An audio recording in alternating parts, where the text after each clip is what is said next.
மத்திய போதைப் பிரிவினுடைய தடுப்புடைய தலைவர் ஞானேஸ்வர சிங் அவர்கள் கடந்த பிப்ரவரி 25ஆம் தேதி அன்று ஆய்வு பண்ணும்போது அவரை தலைமையாக போட்டு போதைப் பொருள் ஆஸ்திரேலியாவிலேருந்து அமெரிக்காவிலேருந்து நியூசிலாந்துலேருந்து ஒரு தகவல் வருது. தகவல் நவம்பர் மாதமே அவங்க கண்டுபிடிச்சிட்டாங்க, ஒரு போதைப் பொருள் தமிழ்நாட்டிலேருந்து ஏற்றுமதி ஆகுது, நீங்கள் பாருங்கன்னு சொல்லிட்டாங்க. அந்த அடிப்படை உற்று நோக்கி பார்க்கும்போது மத்திய போதை தடுப்பு பிரிவுடைய தலைவர் ஞானேஸ்வர சிங் அவர்கள் ஒரு ஆய்வு பண்ணுறாரு. டெல்லியில் ஒரு ஆய்வு பண்ணும்போது சூடோபெட்ரின் என்ற பொருள் ஒரு 50 கிலோ பிடிக்கிறாரு. அது கிட்டத்தட்ட 1.5 கோடி ரூபா மதிப்புள்ள பொருள். அந்த பொருளை பிடிக்கும்போது அங்கே இருக்கிற அன்பிற்கினே நம்ம ஜாபர் சாதிக்கோடைய கூட்டாளியாக சேர்ந்து தான் பண்ணுறாங்க. ஜாபர் சாதிக்கு தான் மூளையாக செயல்பட்டு இருக்காரு. இதில் அந்த கூட்டாளி விழுப்புரம் அசோக் உள்பட அங்கே கண்டுபிடிக்கிற பொருளை பார்க்கும்போது அந்த பொருள் அவங்க என்ன சொல்கிறாங்க, தேங்காயோடைய மதிப்பு கூட்டப்பட்ட பொருளை தான் நாங்கள் வெளிநாட்டுக்கு அனுப்புகிறோம், அஜினோமோட்டோ தான் வெளிநாட்டுக்கு அனுப்புகிறோம், பால் பவுடர் தான் வெளிநாட்டுக்கு அனுப்புகிறான்னு சொல்கிறாங்க. அதை நம்ம மருத்துவத்துறையோடைய ஆய்வுக்கு அனுப்புகிறாங்க. வேதியியல் பொருள், அந்த வேதியியல் பொருள் ஆய்வுக்கு அனுப்பும்போது சூடோபெட்ரின் என்ற அந்த உயர் ரக போதைப் பொருள், அது வீரியமிக்க போதைப் பொருள்.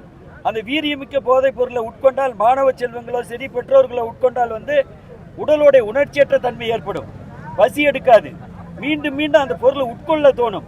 எந்த நிலைப்பாட்டில் அவன் உட்கொண்டானோ அந்த நிலைப்பாட்டுக்கு அவன் தள்ளப்படுவான். ஒரு வீட்டில் போய் திருட்டணும்னா ஒரு புள்ளையை அடிக்கணும், ஒரு புள்ளையை வெட்டணும், ஒரு புள்ளையை கொலை பண்ணணும்னு நினச்சா அந்த மாதிரி நிலைமை தான். அந்த நிலைமை மீண்டும் மீண்டும் அவனுக்கு வரும்.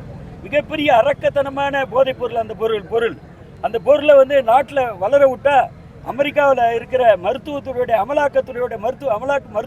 அமலாக்கத்துறை கண்டுபிடிச்சு இங்கே அனுப்புகிறாங்க.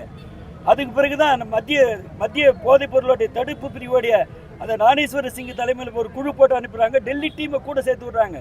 Delhi team highly intellectual team, அவர் இன்டெலிஜென்ட் டீம், அந்த டீம் வலிமை வாய்ந்த டீம், அந்த டீம் தான் கண்டுபிடிக்கிறாங்க.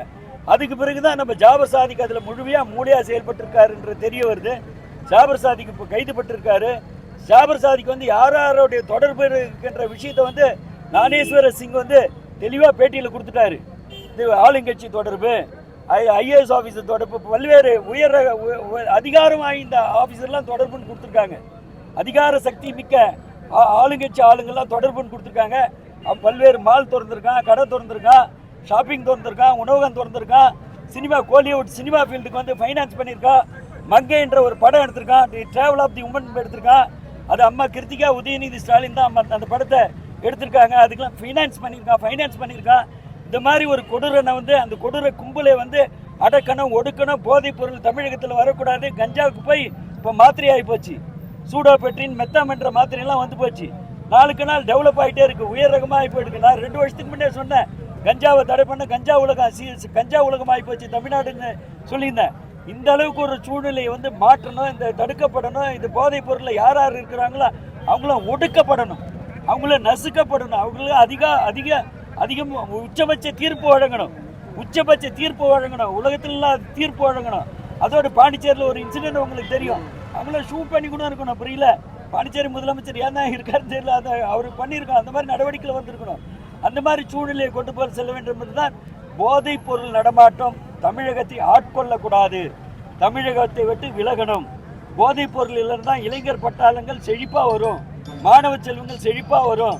போதையில் அடிமையாகிட்டோன்னா நம்மளுடைய அறிவாய்ந்த கருத்துக்கள்லாம் மங்கி போயிடும். பெற்றோருடைய கண்ணீரை தொடக்கணும், பெற்றோர் பெருமக்களுடைய கண்ணீரை தொடக்கணும். எல்லாருக்கும் இந்த நிலைமை தான். இன்றைக்கி நமக்கு 35 வயசு இருக்கலாம், இன்னும் 20 வயசு ஆச்சு. நம்ம பெற்றோர் மாணவனை பார்க்க போகிறோம், நம்ம பொண்ணை கட்டி கொடுக்க போகிறோம். அந்த பொண்ணுலாம் ஆரோக்கியமாக, பெண்கள் இடத்துல கூட இந்த போதைப் பொருள் போயிருக்கு, பெண்கள் கல்லூரி பக்கம் கூட தான் போதைப் பொருள் போயிருக்கு. இதெல்லாம் நினைக்கும் போது வெட்கக்கேடாக இருக்குது. மிக்க சீர்கெட்ட மாநிலமாக இருக்குது, தாழ்ந்த மாநிலம் ஆகிட்டு கொண்டு இருக்குது. இதுலேருந்து திருந்தி வரணும். இதில் போதைப் பொருள் முற்றிலும் அகற்றப்பட வேண்டும் என்ற உயரை நோக்கத்தோடு தான் நம்ம அனைத்து இந்திய அண்ணா திராவிட முன்னேற்ற கழகத்துடைய பொதுச் செயலாளர் எதிர்க்கட்சி தலைவர் எடப்பாடியாருடைய கட்டளை ஏற்று இன்னைக்கு இந்த அரசுக்கு உணர்த்த வேண்டும், அரசுடைய கவனத்துக்கு கொண்டு செல்ல வேண்டும். அரசு மீண்டும் வலிமை சேர்க்க வேண்டும், போதைப் பொருள் இல்லாத மாநிலமாக உருவாக்கப்பட வேண்டும் என்ற அடிப்படையில் பொதுச் செயலாளர் எடப்பாடியாருடைய வேண்டுகோள் படி நடக்கின்ற கண்டன ஆர்ப்பாட்டம் என்பதை தெரிவித்துக் கொள்கிறேன்.